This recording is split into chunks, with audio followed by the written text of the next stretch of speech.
بسم الله الرحمن الرحيم إن الحمد لله نحمده ونستعينه ونستغفره ونعوذ بالله من شرور أنفسنا ومن سيئات أعمالنا من يهده الله فلا مضل له ومن يضلله فلا هادي له وأشهد أن لا إله إلا الله وحده لا شريك له وأشهد أن محمدا عبده ورسوله صلى الله عليه وعلى آله وصحبه وسلم تسليما كثيرا أما بعد. My dear brothers and sisters, Assalamu alaikum wa rahmatullahi wa barakatuhu. So I want to start off today's discussion just by giving a brief background on how it's going to function. I'm going to be speaking for about half an hour to 40 minutes max, and then the rest of the time I want to have active discussion on your particular thoughts. Now, the way this topic came about, in the last couple of weeks there's been a lot of big things that have happened online, that everyone and their uncle has been talking about it. And the big one that everyone was talking about was a Muslim sister being interviewed by Playboy magazine. In fact, if you look that up on Twitter, there's literally hundreds of thousands of people that have commented on that issue. A second thing that happened, but wasn't as popular as that issue, is something which is probably even more alarming, but it didn't get too much attention just because this was picked up so much. And that was the issue of an MSA in the United States of America that has 15 members that are a part of its board or of directors. And out of these 15, 14 of them were pushing to have a Muslim queer day, meaning a Muslim homosexual day. The president of the MSA was against this, and they had a vote, and the majority won, 14 against 1, and the president of the MSA actually resigned. Now, for me, this was something very, very concerning. What makes it even more concerning is, let's step back even further. I was in Medina a couple of weeks back, and I was meeting a friend of mine, Dr. Tahir White, or he's going to be a doctor soon, Tahir White. He's the only English-speaking presenter in Al-Masjid al-Nabwi. And we're talking about, where is the Muslim identity in America going? And he shared a very scary statistic with me. There is an organization that, focuses on collecting data. They collect statistics. And they did a survey where they asked, about 10,000 Muslims, do you believe that Christians and Jews are going to be going to paradise? Right? Very simple question, and we should know where our faith stands on this. 56% of the 10,000 people, that's 5,600 people, actually said yes, they believe that Christians and Jews were going to be going to paradise. So a couple of weeks back when I was thinking about my own halaqah topics, I presented that I want to have community discussion, because I believe it's very, very important for this to be not a unilateral discussion, not just me speaking and you guys listen. But I want to talk, and I want you guys to critique what I have to say, as well as give your own feedback. Now, before I actually get into my case study of the whole sister interview with Playboy magazine, I want to share one other thing with you. In May 2006, Google released statistics on which countries view the most amount of pornography. And I want to share with you their top 10 countries. Actually, here we go. So 6 of them were Muslim. Pakistan was on top, and the other Muslim countries were Egypt at number 2, Iran at number 4, Morocco at number 5, and Saudi Arabia at number 7, and Turkey at number 8. The non-Muslim states were Vietnam at number 3, India at number 6, Philippines at number 9, and Poland at number 10. Now, they did even a more specific statistic on what were the words that these countries were searching. So the following words turned out to be number 1 in Pakistan: pig sex, donkey sex, dog sex, cat sex, horse sex, cow sex, goat sex, animal sex, snake sex, monkey sex, bear sex, elephant sex, and fox sex. These are the number 1 words related to sexuality that are being searched on Google. Out of the top 10 countries in the world, 6 of them are Muslim. This is in May 2006. So now when we talk about,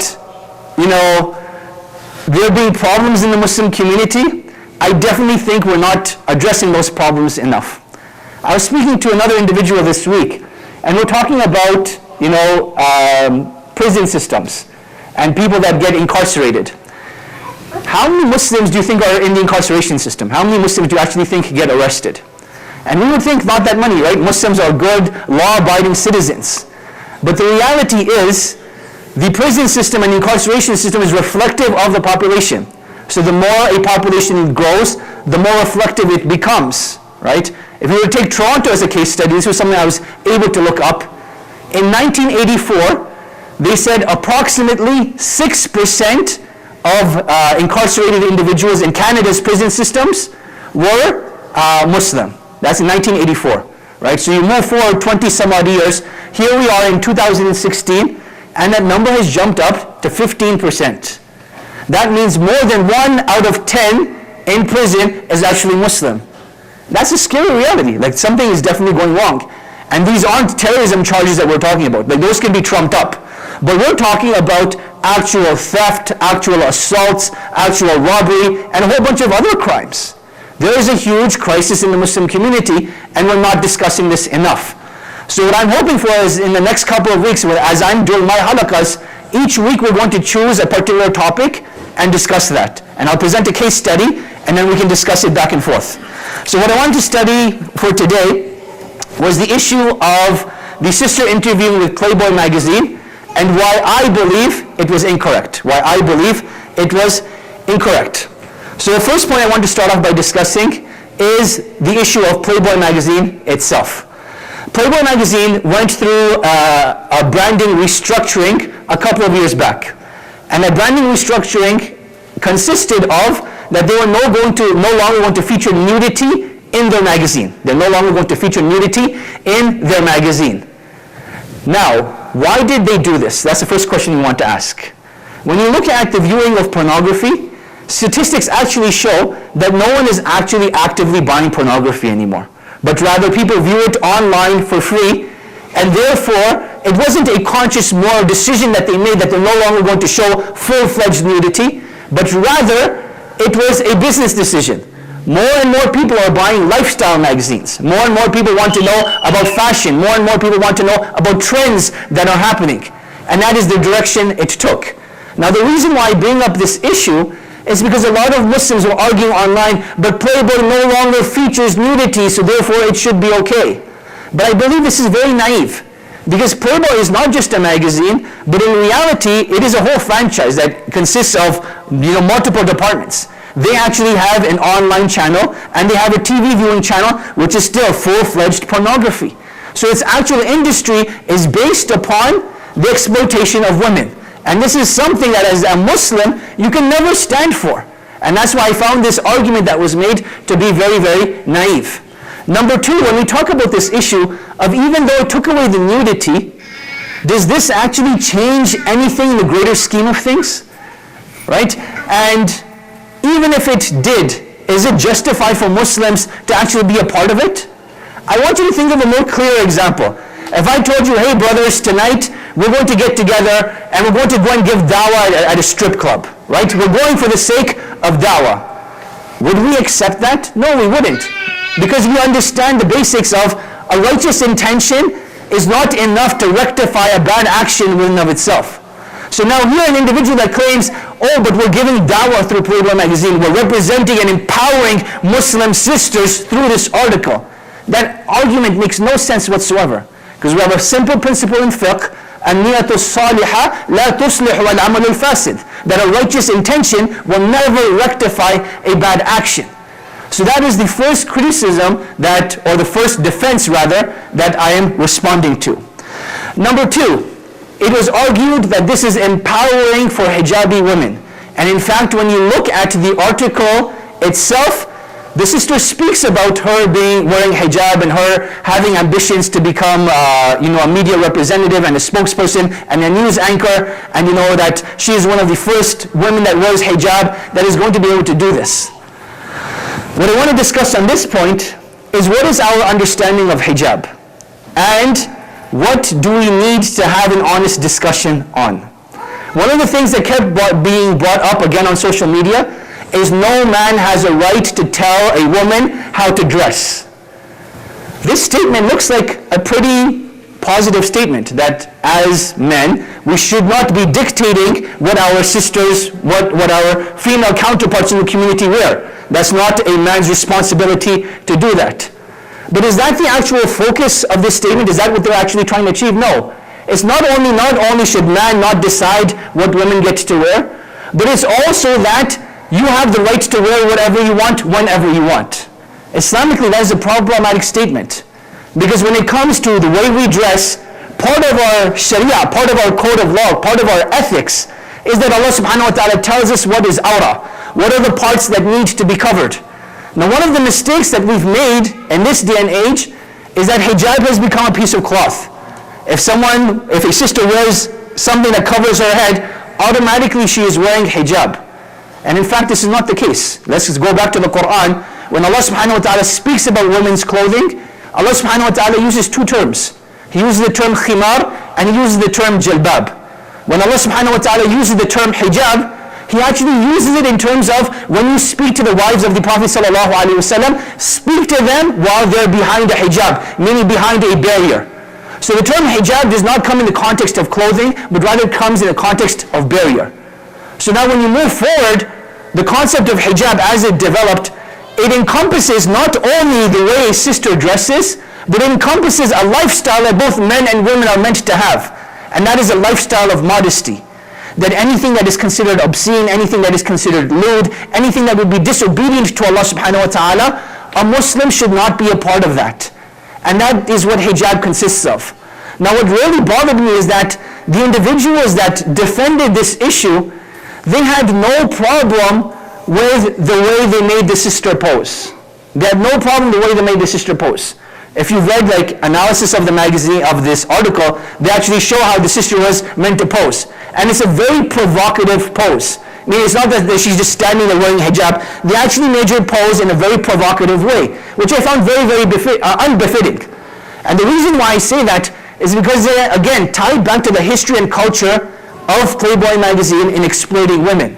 There is a huge industry of fetish out there where people are actually attracted to these sort of things. And the fact that one of our sisters is pulled into this propaganda is not befitting at all. So when we say that this is empowering of hijab, we have to understand what we're talking about. Disobedience to Allah subhanahu wa ta'ala and minimizing hijab just to a cloth on the head is not befitting of a Muslim to say. Right? Hijab is a lifestyle, it's not just a cloth. And it is a lifestyle that both Muslims and women, both men and women have to abide by. Right? Women have the physical component of it, but we both have the spiritual component of it. Where both men and women are commanded that when you speak to the opposite gender, lower your gaze. Right? Women are commanded that don't make your voices provocative when you speak to the opposite gender. All those guidelines are given. So you have to keep in mind that when we talk about hijab, it's not just a cloth on your head. It is a religious identity symbol that people use to identify as Muslims, to be openly subservient, not to the creation, to Allah subhanahu wa ta'ala. To Allah subhanahu wa ta'ala. Number 3, the issue of women's rights. Now, this is always a sensitive topic, and I want to explain why.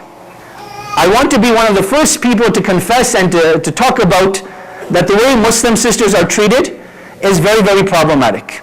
You go to the average masjid, and those masajid, sisters' areas of them at least are dungeons. They're not properly lit, they have no access to the imam, their spaces are very small, they're given like a small corner, and there's no engagement with the sisters. You want to make things even worse? If a sister wants to get divorced from her husband due to valid reasons, she actually has very little discord or recourse to actually do that. To find an imam that will grant her divorce is next to impossible, right? Even when I look at our situation in Calgary, it's deplorable. Like, I don't understand why it's like that. That if a sister is in a difficult situation and she needs out of her marriage, why is it that as a community we can't grant that to her? When you want to look at access to education, how many halaqat are there exclusively for sister? Right? There's very few halaqat that are exclusively for sisters. We tried something during the summer months this year at the ISC, where we had a halaqah exclusively for sisters to see how the sisters would respond. Right? Sisters always say that, hey, if you provide opportunities, we'll come and learn. And teaching that halaqah, I found that it was an amazing experience. And in fact, when you look at female students versus male students, female students are 1,000 times better than male students. And actually makes you want to teach more females than it does males because they actually pay more attention. They take better notes, they're more engaged, they like to have more positive discussion, right? But the reality is, again, we haven't provided those resources. And this is just, the surface of the discussion. So as a community, we are lacking in providing resources, in catering to their needs, in catering to their wants, and in providing facilities to them. While this shortcoming is there, what is the appropriate response? The appropriate response should not be that we start talking about how men and women are equal. That is not the appropriate response. That we now start wanting women to do the role of men and we want men to do the role of women. No matter how hard a man tries, he will never be able to give birth to a baby. No matter how hard a man tries, he will never be as good of a caretaker as a woman. No matter how hard a man tries, in the realm of teaching, there will never be as many good men teachers as there are female teachers.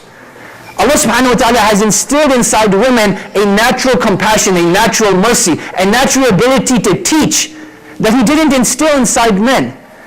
And this is one of the problems in our day and age, that we become so busy competing with one another that we forget we're meant to complement one another. Allah subhanahu wa ta'ala did not create men and women to do the same things. Allah subhanahu wa ta'ala created men to do the things that women can't, and created women to do the things that men can't do. And that is how we're meant to live together. But social agendas have come, economic agendas have come, and it created that divide, that we want to make everyone equal. But Allah subhanahu wa ta'ala, He tells us clearly in the Quran, وَلَيْسَ الذَّكَرُ كَالْأُنْثَى, that man is not like woman. Right? That distinguishing factor has to be there. This leads us into the discussion of Islamic feminism. Can that actually happen? Can they coexist? Now when we talk about Islam, this is a defined term. This is submission to Allah subhanahu wa ta'ala by fulfilling the 5 pillars. That is the definition of Islam. But when we talk about feminism, this is something that is undefined. In fact, when we look throughout the ages, it actually becomes more, I guess, aggressive as the year goes on. It becomes to a state where they literally become hateful of men, subhanAllah, in certain feminist circles. So when we talk about are Islam and feminism compatible, the discussion we want to have is, what do we mean by feminism over here? Certain elements of feminism will be compatible. Right? Fighting for the rights that Allah has given them, yes, we should fight for the rights that Allah has given them and make sure that they have fair treatment and that they have good treatment. But once we go beyond those boundaries, that feminism actually becomes a form of oppression. Right? There's a nice quote by Sheikh Salman Al-Auda. He says, don't get so addicted to your freedom that you become a slave of it. Right? Don't fight for so much freedom that you become a slave to your freedom. And I believe that's what's happened in the feminist world right now, is that they're fighting so often for their rights that they've forgotten what the ultimate goal is. Having ultimate liberation and freedom is not a good thing. You leave mankind to their vices, they will destroy civilization. Even with rules and regulations now, we've still found a way to destroy ourselves. Imagine if there were no rules. And that is why, as a Muslim, one of the things you should pride yourself in is that Allah subhanahu wa ta'ala has given you a code of conduct. This is how you live your life. This is your code of ethics. These are the boundaries that Allah has set. These are the parameters you have to stay within. And rather than feeling sad and apologetic and bad about these things, you should feel happy that your Creator has told you what to do. You don't have to figure it out for yourself. Because if you were left to those devices to yourself, we would destroy mankind, which is what we're actually seeing. So now, when we talk about how this woman was this article was a step forward for women's rights, in fact, I believe it was a step backwards. Because again, we furthered the agenda of female exploitation through sexuality. And this goes back not only through choosing a specific Muslim sister and making her pose a certain way, but in fact using that avenue in a magazine. Right? There's multiple online sources that can be used where we can talk about women's rights and furthering the agenda of protecting women from harm. We didn't have to use this avenue. So I believe it was more of a step backwards than a step forward. A next point that was raised was that in the 1960s, both Malcolm X and Muhammad Ali interviewed with Playboy magazine. Why is it that we're not condemning them as equally? Well, the first thing we need to realize is that this magazine is an exploitation of women and not an exploitation of men. Number two is that hijab is a religious symbol, and therefore the person that wears this hijab becomes identifiable as Muslim right away. When Muhammad Ali and Malcolm X did their article with Playboy magazine, they were still both a part of the nation of Islam and had not accepted Islam at that time. Number 3 is I actually believe this is a moot point, a point that has no value whatsoever. Because our religion is not based upon the actions of Malcolm X and Muhammad Ali, but rather it is based upon what Allah subhanahu wa ta'ala and His Messenger sallallahu alayhi wa sallam said. Right? يَا أَيُّهَا الَّذِينَ آمَنُوا أَطِيعُوا اللَّهَ وَأَطِيعُوا الرَّسُولَ وَأُولِي الْأَمْرِ مِنْكُمْ فَإِنْ تَنَازَعْتُمْ فِي شَيْءٍ فَرُدُّوهُ إِلَى اللَّهِ وَالرَّسُولِ. That all you who believe, obey Allah, obey the Messenger of Allah, and those in authority amongst you. If you ever differ in any matter, who should we turn it back to? Should we turn it back to Muhammad Ali? Should we turn it back to Malcolm X? Turn it back to Allah subhanahu wa ta'ala and His Messenger sallallahu alayhi wa sallam. So when we justify this action by saying previous predecessors have done this act and therefore it is okay, and you have to equally condemn them just like you're equally condemning the sister, I believe that's not a valid point at all. Because while they died upon Islam, they are not, at the level of Allah subhanahu wa ta'ala and His Messenger sallallahu alayhi wa sallam. They're human at the end of the day. Right? That's what my khutbah was about today. Every human being will make mistakes. You look into the Quran, every prophet is identified by a mistake they have made. Adam eating from the tree, Musa unintentionally killing someone, Ibrahim deceiving to the degree that he could have been lying, Yunus alayhi salam abandoning his community. All of these things were there to show that human beings, even at the level of prophethood, make mistakes. So therefore, going back to those that are not even prophets and using them as a proof is nonsensical. Now, the concluding remarks that I want to share over here. Number 1 is on an individual level, how do we protect our own guidance? Right? It's very easy to say that the world is becoming misguided, but what is our proactive approach to making sure that we ourselves remain guided? Right? How do we do that? Number 1 is let us focus on the verse in Surah Fatiha, اهدنا الصراط المستقيم, that Allah guide us to the straight path. Allah subhanahu wa ta'ala tells us this verse for multiple reasons. Number 1, to show us the importance of asking guidance, even at the level of prophethood, even at the level of Sahabi. They were asked to do this, constantly ask for guidance. And that is why 17 times a day you will be asking for guidance in your prayer, because it is the most valuable and cherishable thing that you have. Part of making dua for guidance are other du'as that the Prophet ﷺ made. From the most important of them are 2. Ya muqallib al-qulub thabbit qalbi ala dinik. That, oh Allah, turner of the hearts, turn my heart towards your religion and keep it firm upon your religion. And the second of them is the Prophet ﷺ saying, Allahumma arini al-haqqa haqqan warzuqni ittiba'ah wa arini al-batila batilan warzuqni ijtinabah. That, oh Allah, show me the truth for what it is and allow me to follow it. And show me falsehood for what it is and allow me to abstain from it. So asking for guidance consistently and making sure that you do this on a regular basis. Number 2, understanding the circle of guidance. What do I mean by the circle of guidance? Allah subhanahu wa ta'ala, He tells us in the Quran that those that are guided, or those that have iman, we will increase them in guidance. What does this mean exactly? Each and every single day, Allah subhanahu wa ta'ala gives us opportunities to increase our guidance. Waking up for Fajr is an opportunity for guidance. When you accept that responsibility and you wake up for Fajr, you increase your guidance and open up the doors for guidance. When you wake up and you hear the alarm go off and you're like, you know what, I'll pray later, and you turn it off, you've closed the doors for guidance, and guidance actually gets snatched away from you. And you need to view guidance almost as a pyramid, almost as a building block. That the more opportunities that are presented to you to take guidance and you accept them, the more your guidance will increase. But the more opportunities that are given to you and you close them, then Allah subhanahu wa ta'ala snatches away that guidance. كَلَّا بَلْ رَانَ عَلَى قُلُوبِهِمْ مَا كَانُوا يَكْسِبُونَ. But rather it is the darkness of their hearts that has encompassed their hearts due to the deeds that they used to commit. And that is the ultimate reality. So when Allah gives you those opportunities of guidance, you have to accept them. Number 3, understanding what your role as a Muslim is in terms of discussing ethics and morality. As a Muslim, like I keep telling you, we can't keep going on to our own understanding of morality. Our understanding of morality and ethics is not something that evolves. It's something that is set in stone, right? The way we implement that morality is a different thing. But in terms of what is halal and what is haram, Allah subhanahu wa ta'ala made that clear to us when the final verse of the Quran, right? Morality will not change after that. So therefore, when we talk about these issues, it's always important that we understand our own reference points. We always understand what Allah subhanahu wa ta'ala and His Messenger sallallahu alayhi wa sallam want us to understand. And that will only be done by all of us seeking knowledge together. So just like you're here today, make sure you constantly attend regular halaqat. It doesn't have to be at this masjid. No one's telling you to do that. But even if it's online, even if it's at other masajid, when there are books and things being taught, actively pursue them. Because the second you disconnect from sources of revelation, that is when misguidance begins. Ultimate guidance is the Quran and the Sunnah. That's what the Prophet ﷺ tells us, that as long as you hold on to the Quran and that which is similar to it, you will remain guided. So always keep going back to the Quran and Sunnah and keep learning.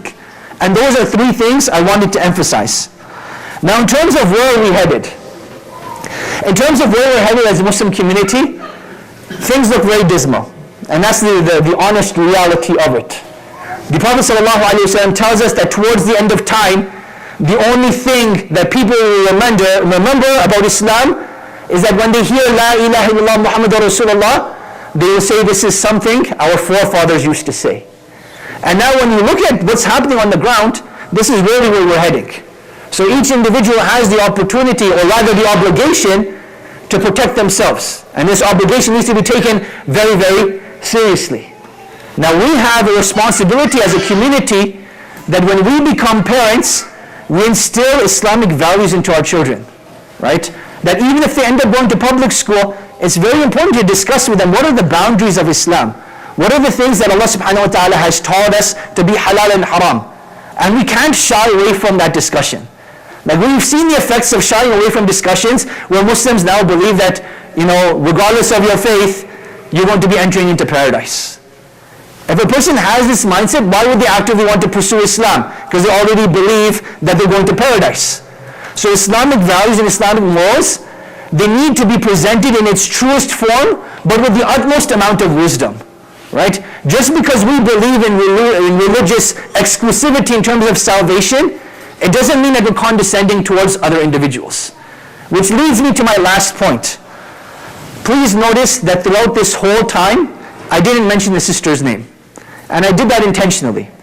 Because I don't want this discussion to be about an individual from our community. From a sister that is my sister in Islam, that I still love and respect for the sake of Allah subhanahu wa ta'ala. I disagree with her, I don't like what she did, and I don't agree with those that supported her. But at the end of the day, she is still my sister in Islam, and I will die defending her if I have to. So this discussion is not about a sister. It is about the actual topic itself. And that is something that is so important to remember.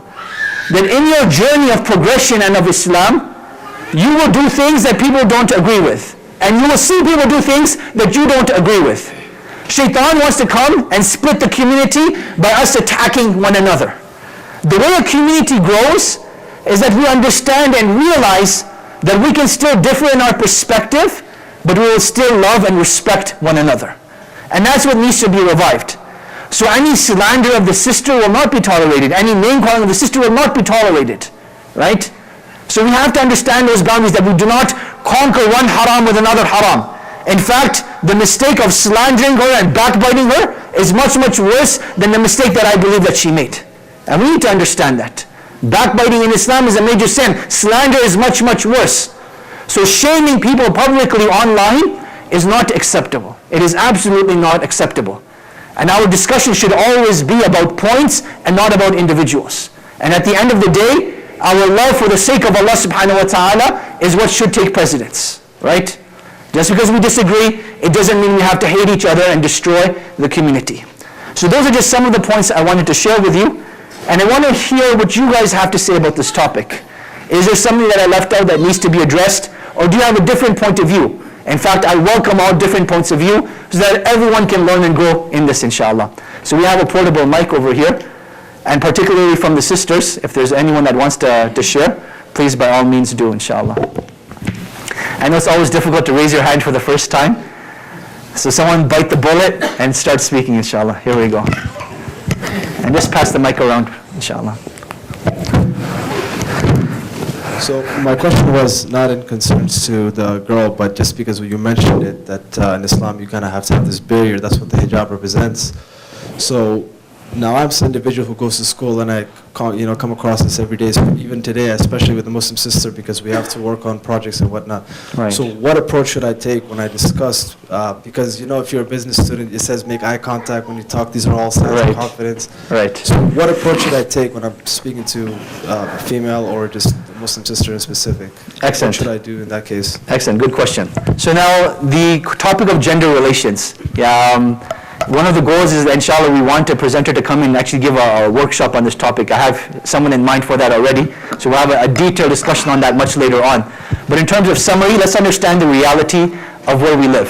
We live in a non-Muslim land where they have a different lifestyle as opposed to the Muslim lifestyle.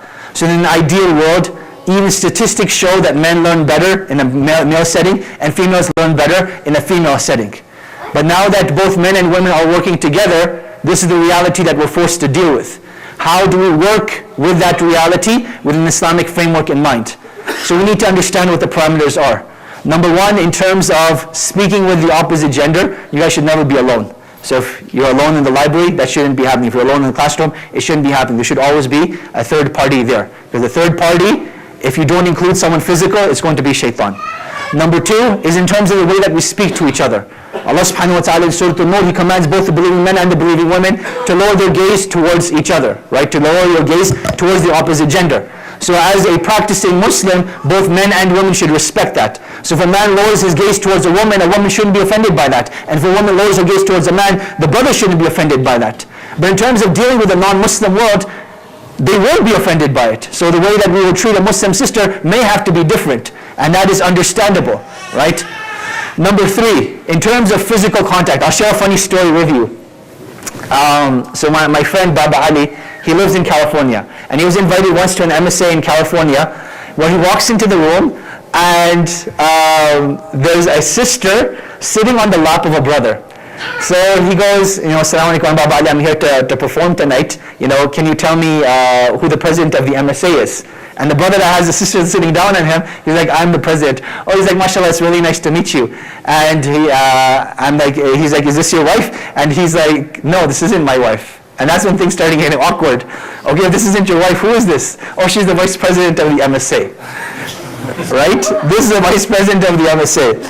So when we look at realities like that, again, this topic of gender interactions, people, they've completely lost their sense of grounding, subhanAllah. So physical contact is a definite no-no.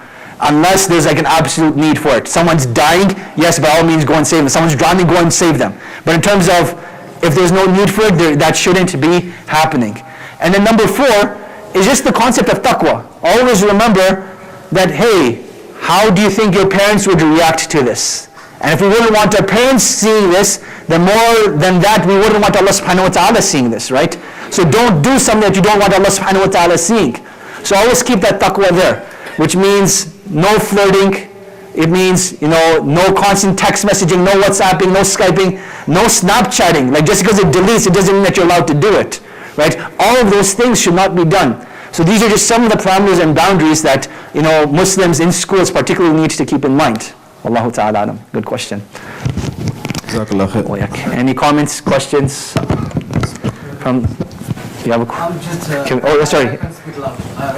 You can speak loud? Sure. Yeah, the question is, these MSAs? Yes, Muslim Student Association. Oh, students. Yes. Okay. Is it like one of those bodies where they just self-appointed themselves, or is it? You're proving how old you are right now, mashallah. So is it like one of those, bodies that would just... It's not self-appointed. Or is it like something... No, there's elections. There's elections by Muslims. They're elected by Muslims. Well, can they be challenged? Because when you represent something... Right. If you say you represent animals, you have to be what? But this is what I was trying to tell you, that we had an MSA where 14 out of the 15 people, they said we should have a Muslim queer day, right? These are elected members of an MSA. So over here, the problem, even if we get this individual replaced, another one's going to come in and say the exact same thing or something similar. So what needs to take place is a whole process of tarbiyah needs to be changed. And that's what I'm trying to address, is that we need to take this topic very, very seriously. Like, we don't want to live the signs of the Day of Judgment today. We don't want to take pride in that. So that was the part of the thing I was trying to get across. But yeah, the MSA, you know, it's supposed to be called Muslim Student Association, but it has like a whole other bunch of acronyms, like Matrimonial Service Association and all sorts of different things. Allahumma musta'an. Comments? Sisters, can we get the mic to our sister in the back? I'll come back to you, inshallah. Just pass it all the way back. You can just pass it all the way back. Pass it all the way back. And then Amir, if you can just get your son to give her any.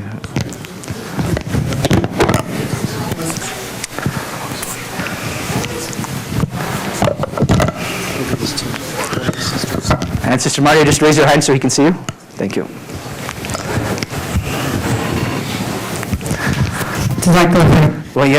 So I just wanted to add to that, and maybe you can comment. Of course. So what I see a lot is, mashallah, we have brothers or sisters who, they know the deen, right? But then often in MSA, you deal with a lot of students who perhaps don't come from that background. Right. Where they understand the etiquette, or they know how to deal with the opposite gender and all that. So what that causes is that the compassion is not there in how to treat others, right? Just like you talked about, we shouldn't be shaming the sister when she decided to go in the magazine, right? Of course. So the same also happens among, I mean, I was a student once and I experienced that myself, right? So I think that's perhaps a bigger problem in my opinion, where you don't have a space where people can come and understand what they've learned may not be the correct thing, and how to kind of take them on a learning path. Of course. So if you could help us for sure. on that. Inshallah. So one of the points I was talking about in terms of saving ourselves in guidance is that you have to actually be pursuing knowledge. So now when people pursue that knowledge, there are avenues where it needs to be disseminated and shared with others, but it also needs to be kept in mind that one day you are also ignorant, and then Allah subhanahu wa ta'ala guided you, right? So there are other people in that situation as well that perhaps they don't know this matter. Now our responsibility is not towards judging people. We can't tell people you're going to the hellfire or you're going to Jannah. Allah subhanahu wa ta'ala has not given us that burden, nor are we allowed to do that religiously. And what that means is, when it comes to people's paths to Allah subhanahu wa ta'ala, those of us whom Allah subhanahu wa ta'ala has given us knowledge to, we're meant to take people by the hand and make the path to Allah subhanahu wa ta'ala easy, and not make the path to Allah subhanahu wa ta'ala difficult. Right? I'll give you a beautiful example of this. Jazakallah khair, thank you so much. Is that Ibn Abbas radiallahu anhuma, he had two scenarios. Both of them were exactly the same. One man, he said, I'm going to go and kill another individual. One man came and said, what is the ruling on killing another individual? And another man came and said, what is the ruling on killing an individual?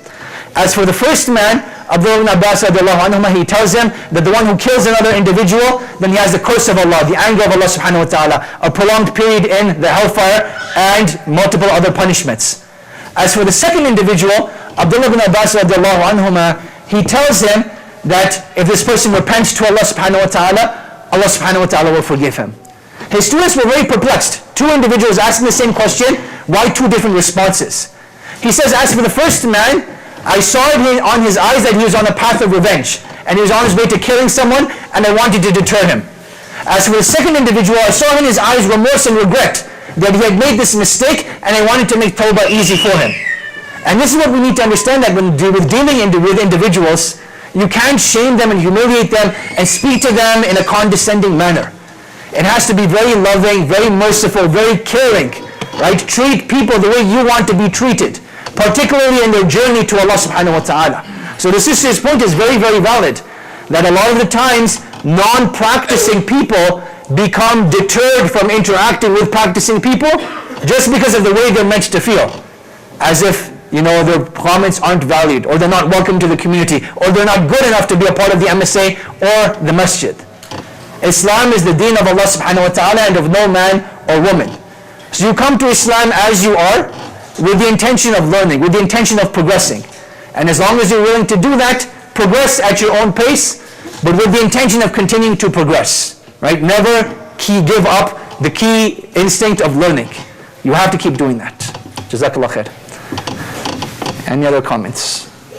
So I have a question about... Oh, of course. Sorry, you were next. I'm so sorry. There you go. So I have a question about the hijab. So my accounting teacher, she's a female.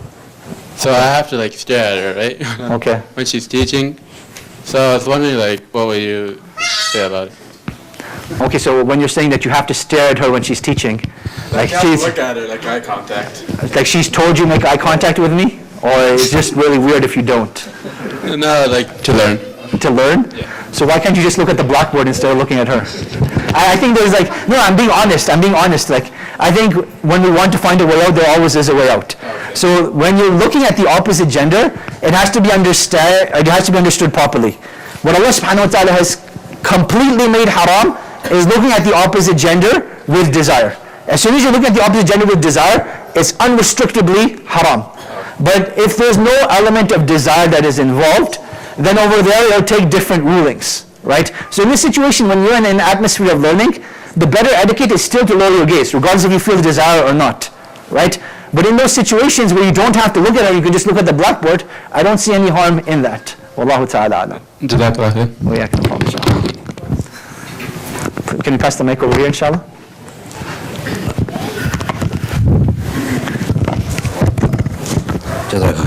Oh, yeah.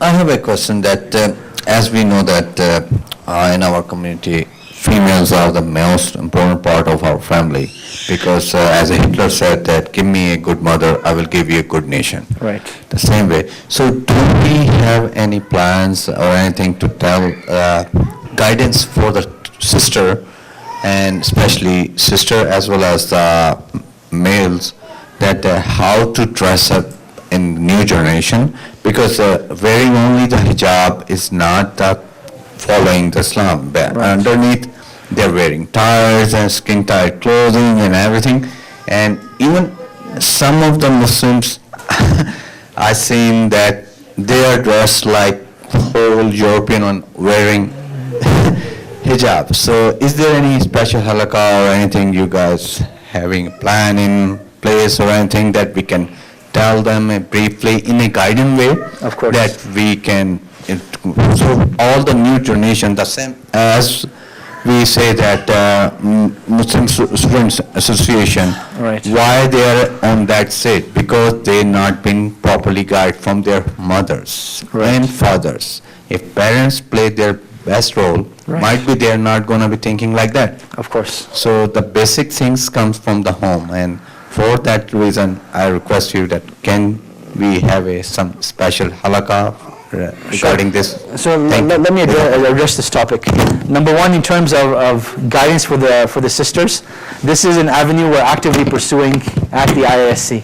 Like I said, we did a trial phase in the summer where we had a series of 6 halakas exclusively for sisters. Men were not allowed at that halakha, and we spoke about issues that were pertaining to women.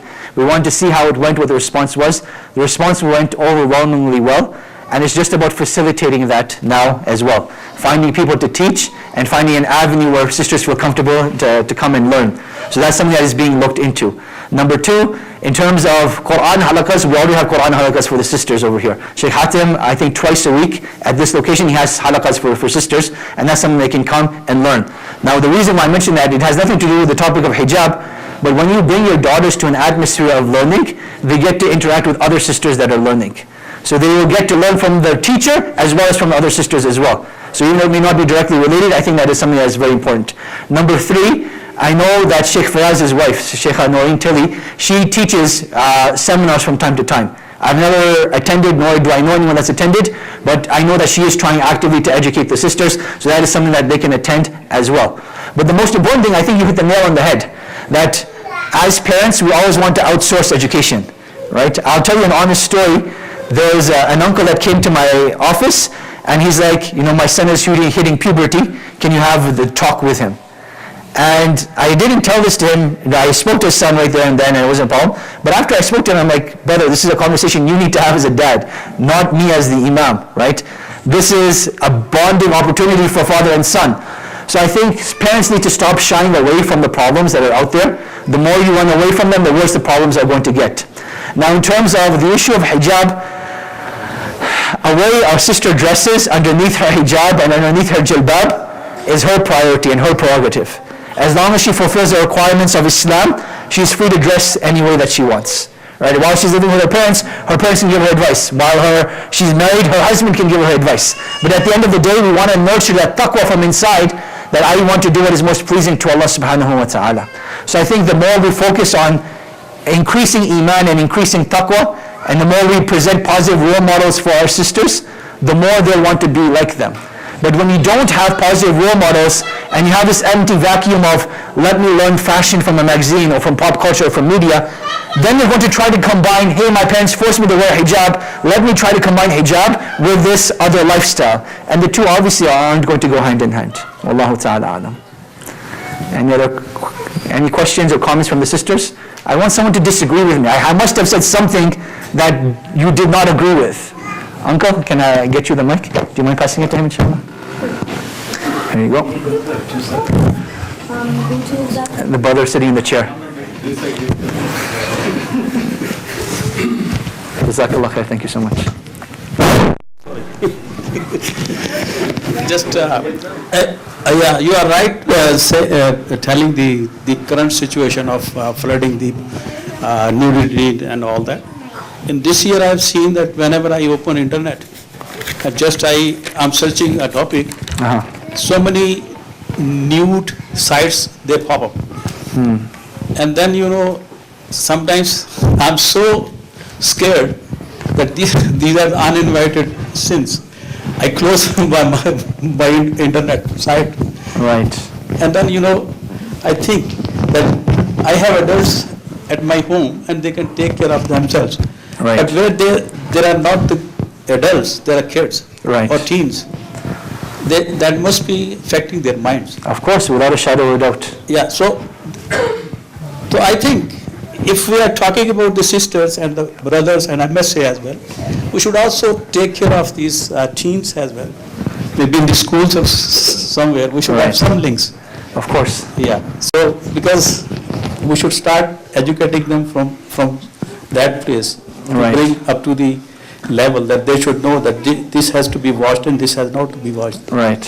Excellent. Yeah. So again, getting back to this issue, from the IIC, we have a girls mentoring group from 12 to 17 that my wife runs, and then we have another sister that runs from 17 and older. So that facility is there. It's just about bringing your kids to those events. So for the girls mentoring group, it's every second Sunday. So every second Sunday we have an education component, and then next Sunday after that is like a social component where they'll go for like archery or for swimming or something like that within Islamic boundaries.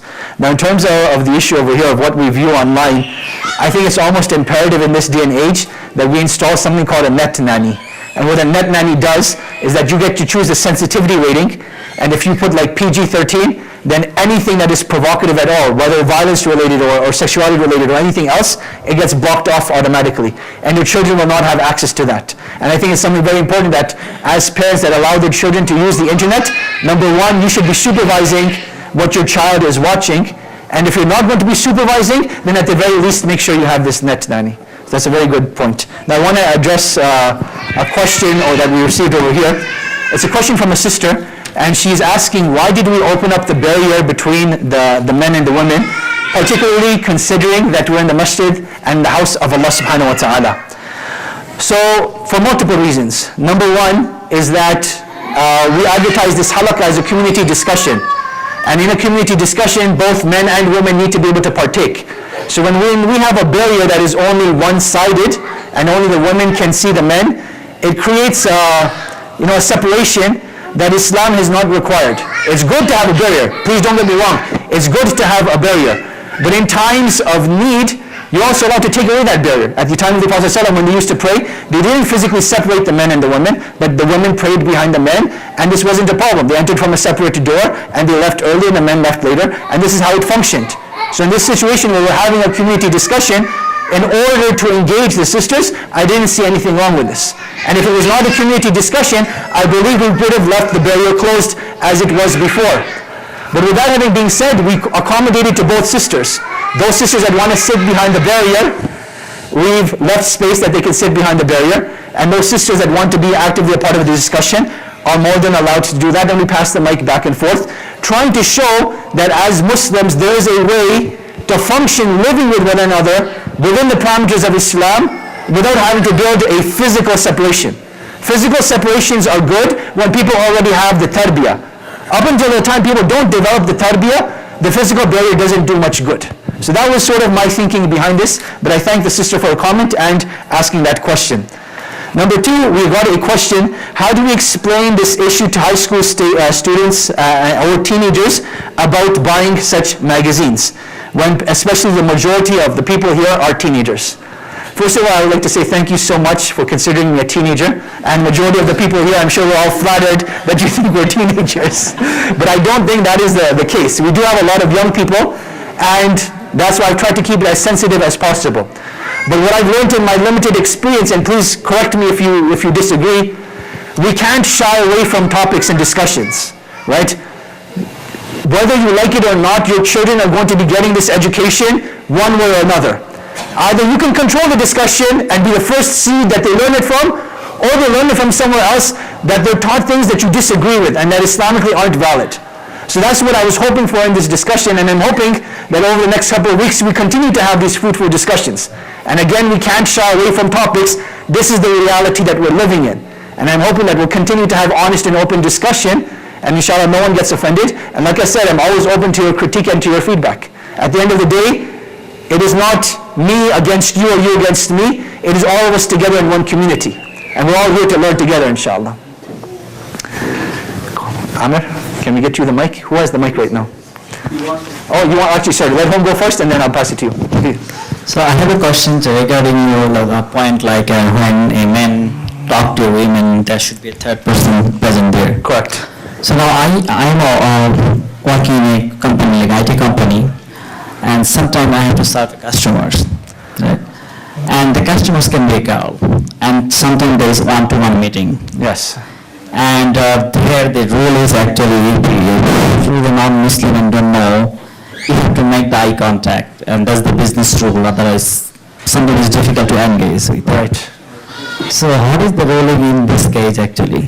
So I answered that question over here. I said when there's definite desire, then you're definitely not allowed to look at the opposite gender. But as long as there's no desire, you're allowed to engage for the sake of work purposes or for other purposes. So if there's a more important thing going on, you're allowed to converse and talk to them. But the key thing is that there shouldn't be any desire towards that opposite gender at that given time. In terms of being alone with them, then this is something that you should try to avoid. Now I understand, they may not understand where you're coming from, but this is something that you should try to avoid if you're able to. If you're not able to avoid it, then in small instances and cases, Allah subhanahu wa ta'ala is willing to forgive that as long as you have the taqwa inside, that you know understand that this is something that is not correct. Right? So if the majority of your work is being alone with women, then I would say you need to change jobs. But if this is only in one-off cases, once every couple of weeks, your job is still halal and not a problem. Keep the taqwa inside. When you're able to bring someone else with you to your job, that's fine. If you're not able to, Allah is pardoning and forgiving, inshallah. So the question here actually, sometimes you cannot bring one-to-one here because in terms of like employee or company try to like squeeze number of people working in this environment. Right. But most of the matrimony in my workplace is with glass wall, so people can see. Right. So does it help or not? Of course, glass wall helps. Leaving the door open helps. Having public access all helps for sure. It all makes a difference. Wallahu alam. Can you pass the mic to Amir, and then we'll pass it to Hisham, inshallah.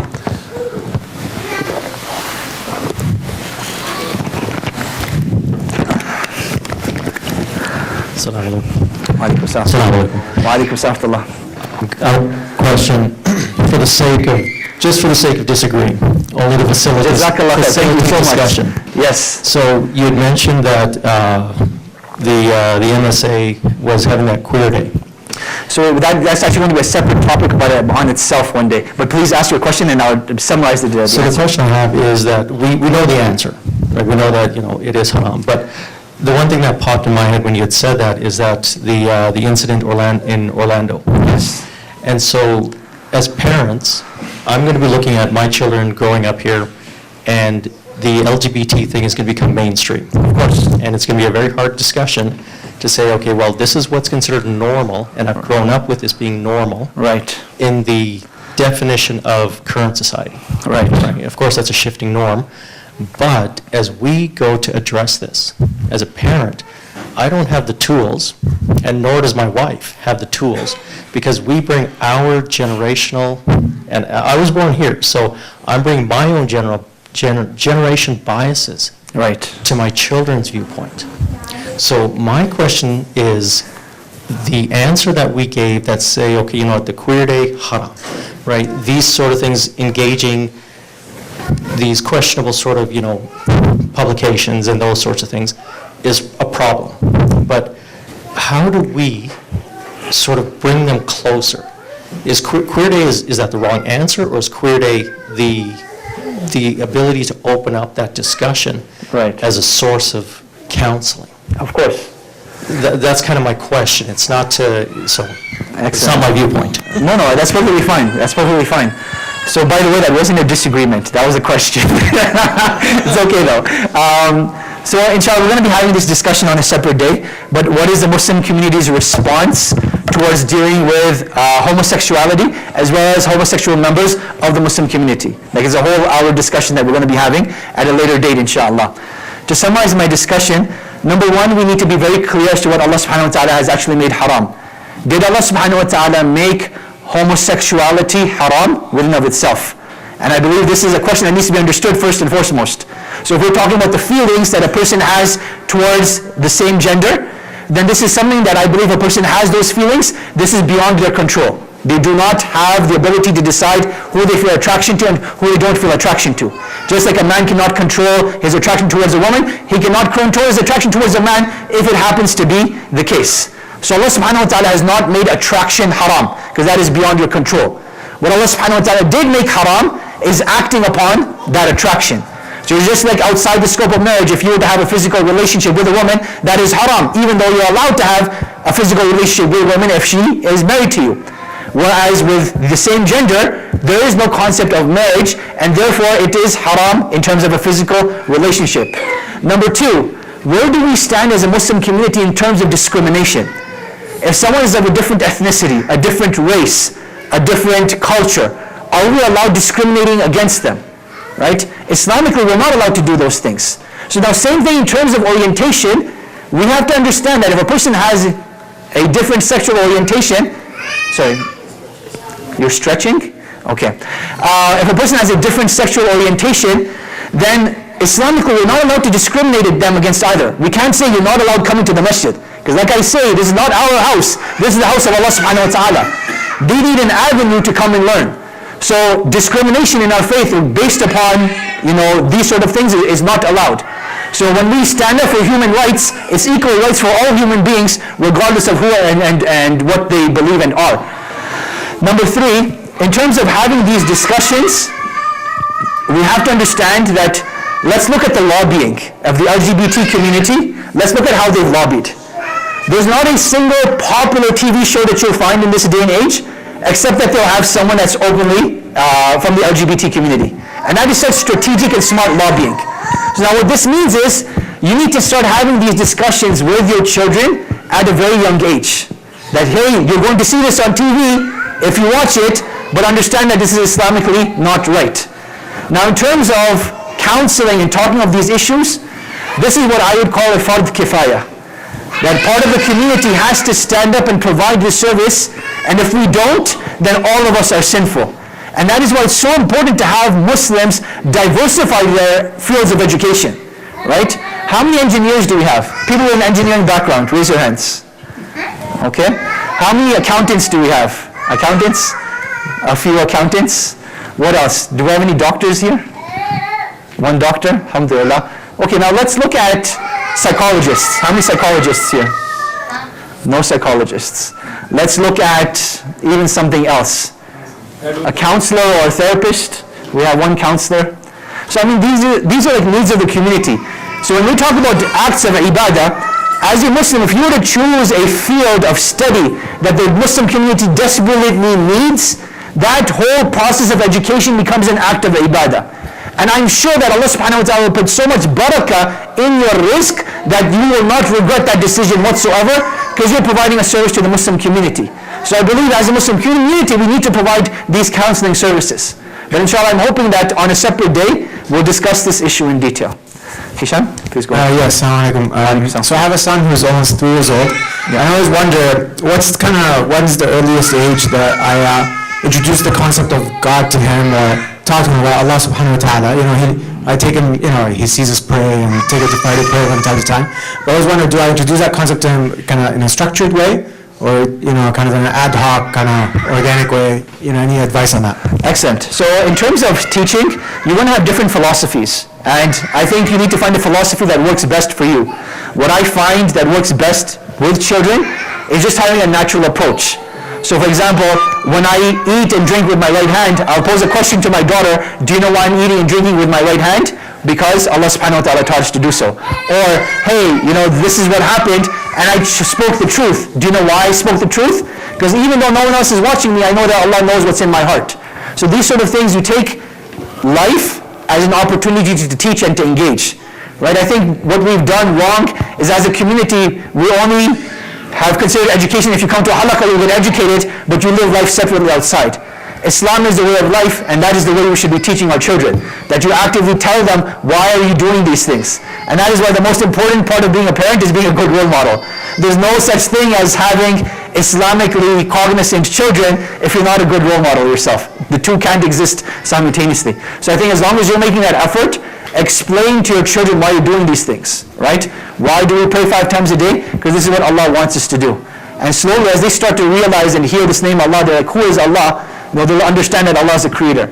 And you'll be surprised that, even with my daughters, they're 6 and 8 now, they've never asked, why can't we see God, or why is God hiding, or any of those complicated questions we're afraid of.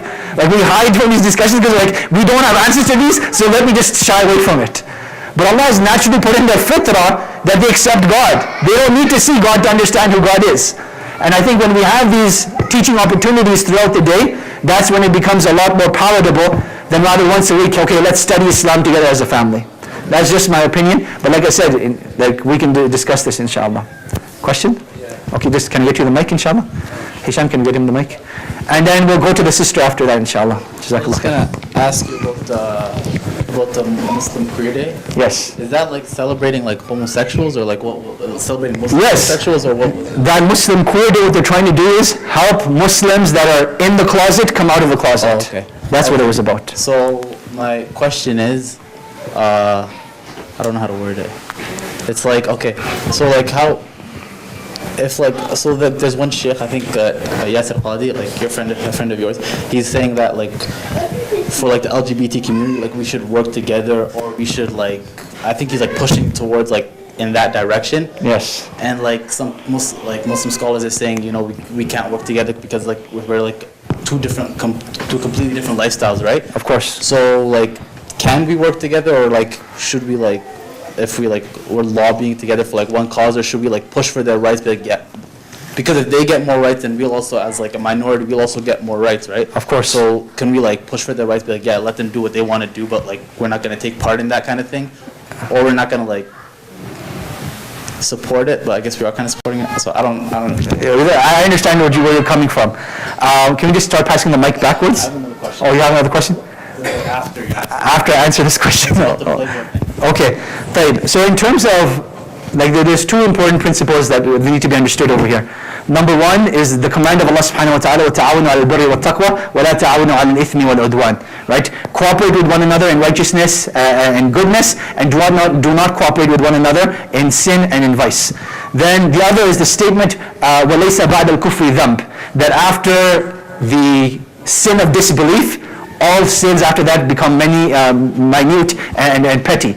So now when we talk about human rights and cooperating in goodness, like I said, after kufr, there is no greater sin, right? So if you're willing to cooperate with someone who is a disbeliever in things that are mutually beneficial to both of you, why will we separate that concept from someone that is from the LGBT community? So that's the first thing that needs to be understood. Number two is that the cooperation that we're working towards is equal rights for all. That there should not be any discrimination towards anyone.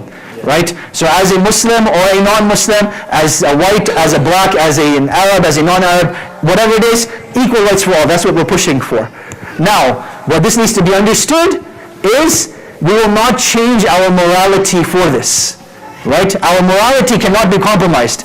If someone says, hey, law being for equal rights for all, now perform a nikah for two men or for two women. I draw the line there because my morality is drawn that Allah has told me that nikah can only take place between a man and a woman. However, if you choose to have a legal marriage in the eyes of the court of Canadian law, by all means go and do so. I will not stop you from doing that. But when it comes to the realm of religion, the ultimate authority is Allah and His Messenger ﷺ, and not any of us over here. So those boundaries and parameters need to be understood. Can we push for that though? Like be like, yeah, you can go have your marriage or whatever. But it shouldn't be framed in that way. It shouldn't be framed in that way. It should be framed in equal rights for all and lack of discrimination.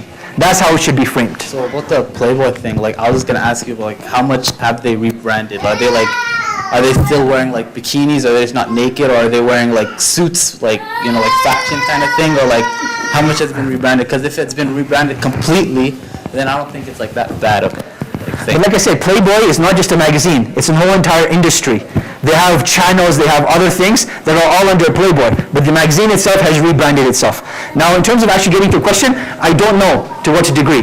But what I can tell you is one of the articles that I used to prepare this from is an article on Islam 21C. So you go to Islam 21C and you look up for the article on this Playboy incident. It actually talks about how they've rebranded and structured. And they said Playboy's big selling point was that they used to have a centerfold of a nude woman. Like the main middle article is about a nude woman. They no longer have that where she's fully nude, but she's just partially nude. Right? So that's like the restructuring of branding. Like I said, as a Muslim, our understanding of morality is very different from a non-Muslim, right? So can you use that as like, I mean, some people, I guess people that are arguing for it, they're saying, yeah, it's good publicity, right? And there's no such But like I said, when we go to a strip club and give dawah, is that good dawah? But that's a very extreme example, though. This is the exact same thing. This is a physical manifestation of a strip club in your hand, right? That's what it is. Allahu ta'ala alam. Can we pass the mic back, inshallah?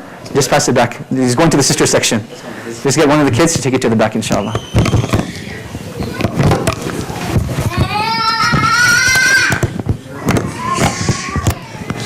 Yes, my friend. Sure, inshallah. What time is Isha? It says at 8:40. So we'll be concluding in the next 10 minutes, inshallah.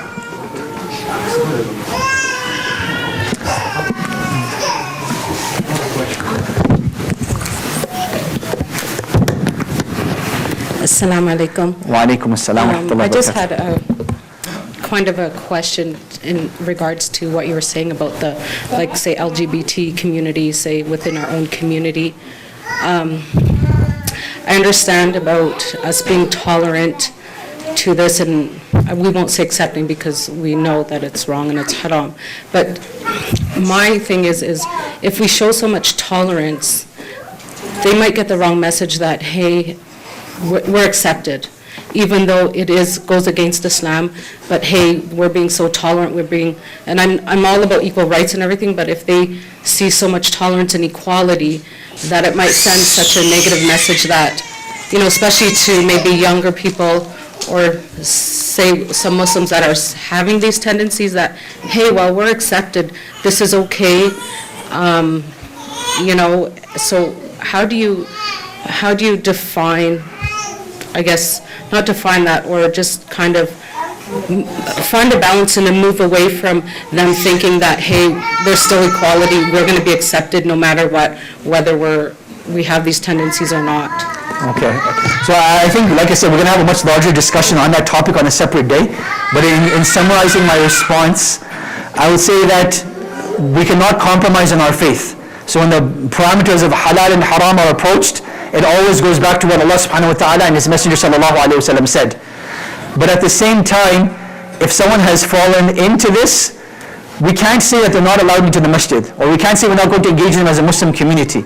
So I think what's important over here is to have open and frank discussion in the wisest of ways. Right? We articulate what we have to say in the best possible fashion without compromising on who we are. So this is going to be something we're going to have to navigate through as a community, but I definitely believe that it can be done. And in terms of giving them rights, I don't believe that if we give anyone rights, it will mean that we're all the same, right? People understand that people are different. people aren't as, I don't know what word to use, but people aren't, actually I shouldn't say that. People are more sensical, or people make more sense than we think or expect them not to. So I think open and frank discussion, know your parameters, articulate it well with wisdom. That would be the way forward. But inshallah, like I said, we're going to have a separate halaq on that topic, and inshallah we can discuss it more then. Are there any other sisters with comments or questions?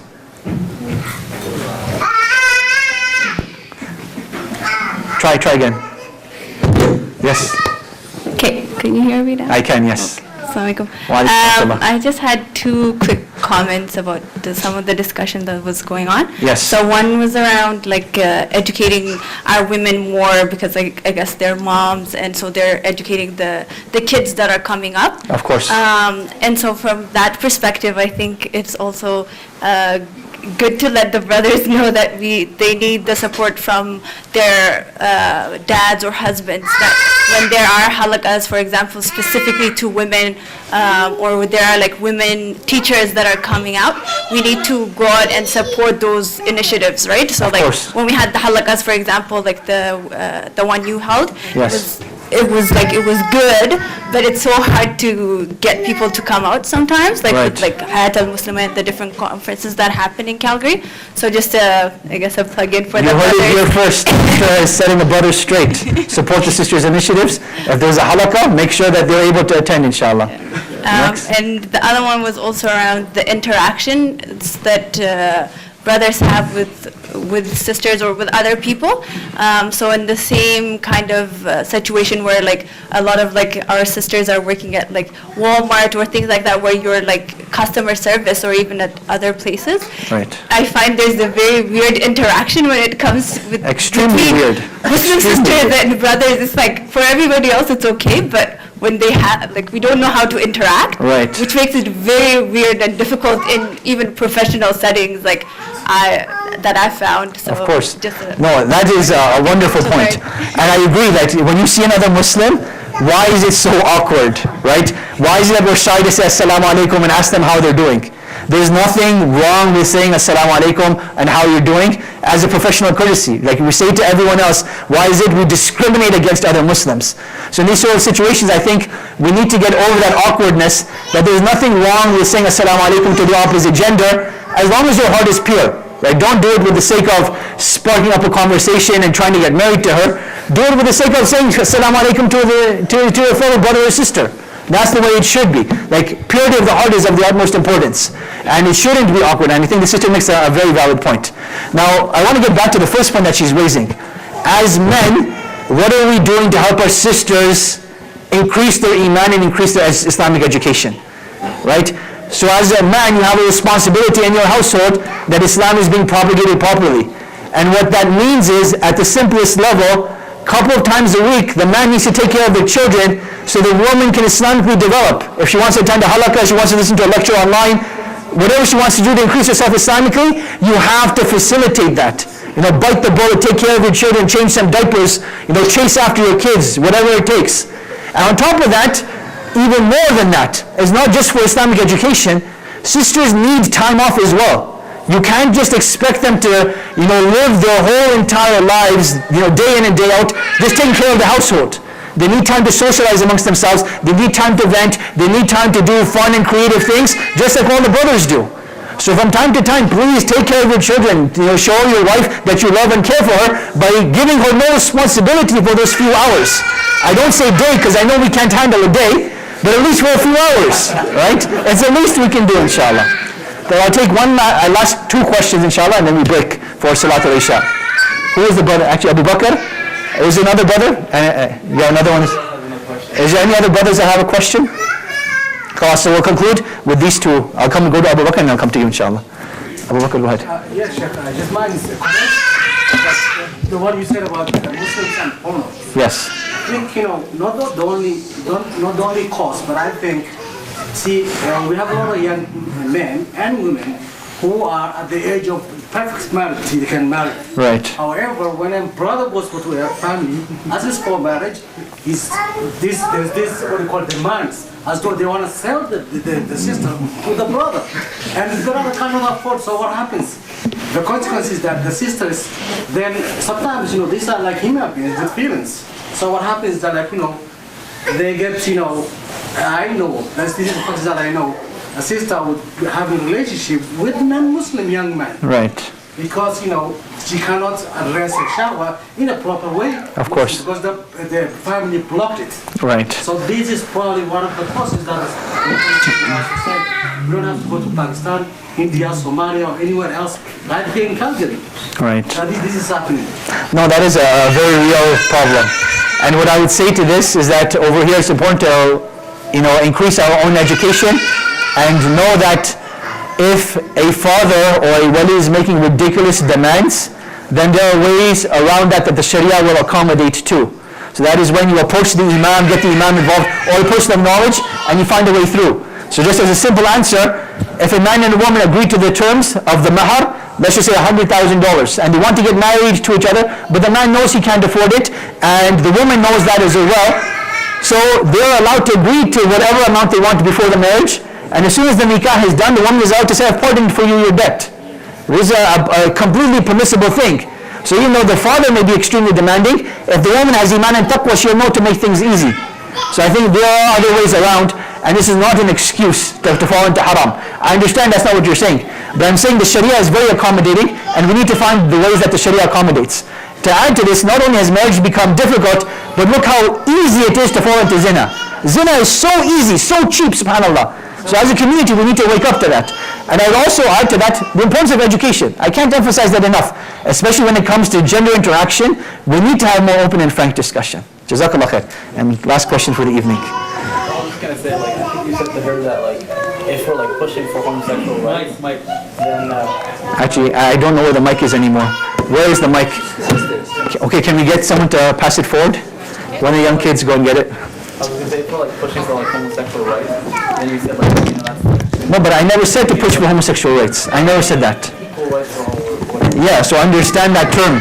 That as a Muslim, our standpoint is equal rights for all and no discrimination against anyone. Yeah. Right? We don't specifically target a group. When you specifically target a group, you're already discriminating. Yeah, let them do whatever they want, or whatever. What does that mean, do whatever you want? I mean, it's be gay, or whatever. No, I think, again, it's very important to... But I don't know what that means. What does that term mean? Just if you have your sexual orientation, just do whatever you want. I don't know. Or just be who you are. Okay. And just live life. Yeah. But what is the, I guess, positive effect or negative effect of that statement? Isn't that what we're saying anyways? Yeah.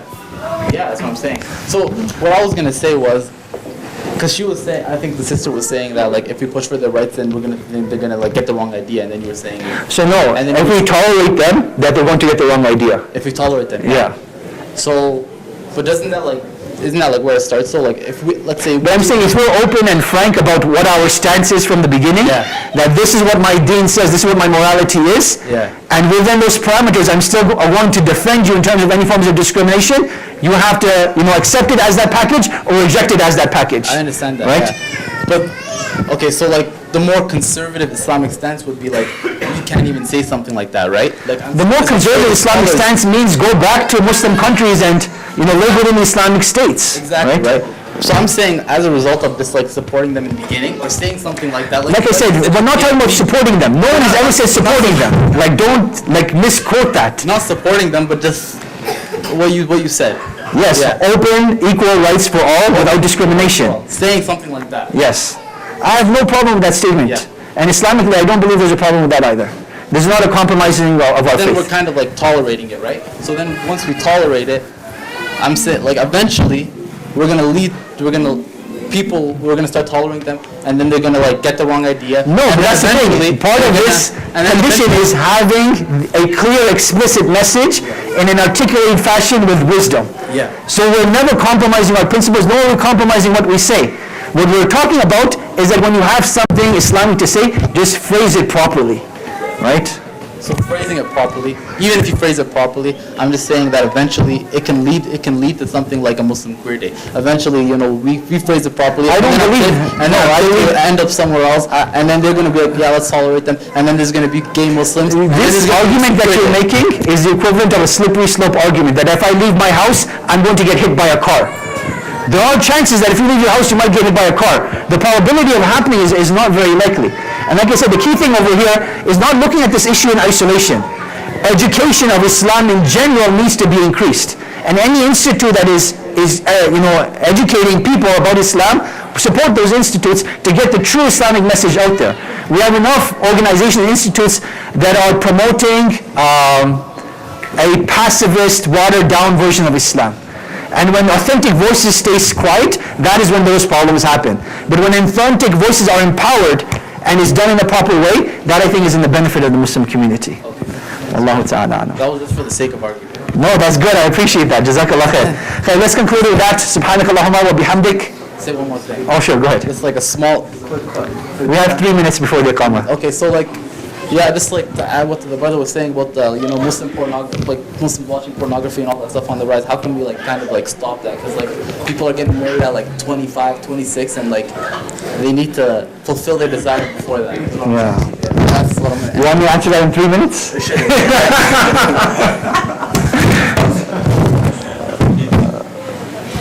Allah knows best. And that's Should they get married younger? What's the solution? I mean, marriage is not a solution to problems, right? Marriage is when people are mature enough and ready enough to get married, they should get married. And marriage is not just about physical intimacy, it is about responsibility and accountability and building a pathway to Jannah together. So people make marriage as focused on intimacy, but that's not really what it is. So I believe, again, there needs to be a more holistic approach that starting off from a young age, we have net nannies on our internet so that children don't have access to it. Number 2, monitoring who our kids' friends are, that they shouldn't have bad influences on them. Number 3, having open and frank discussions with them that, hey, this world of pornography exists, this is why it's bad for you. Look at the statistics of what it does to the mind. Look at the statistics of how it leads to depression and how it ruins people's marriages. And use that approach. And as they get older, instill taqwa in them, that even though mama and baba can't see you, Allah subhanahu wa ta'ala is always watching you. Those are the beginning steps that we need to start with young children. And then as we get older, the issue of facilitating marriage and regularly fasting and staying in good environments will all come into play. But Allah knows best. May Allah protect us all. Okay, we'll conclude with that. Subhanakallahumma bihamdika ashhadu an la ilaha illa ant astaghfiruka wa atubu ilayk.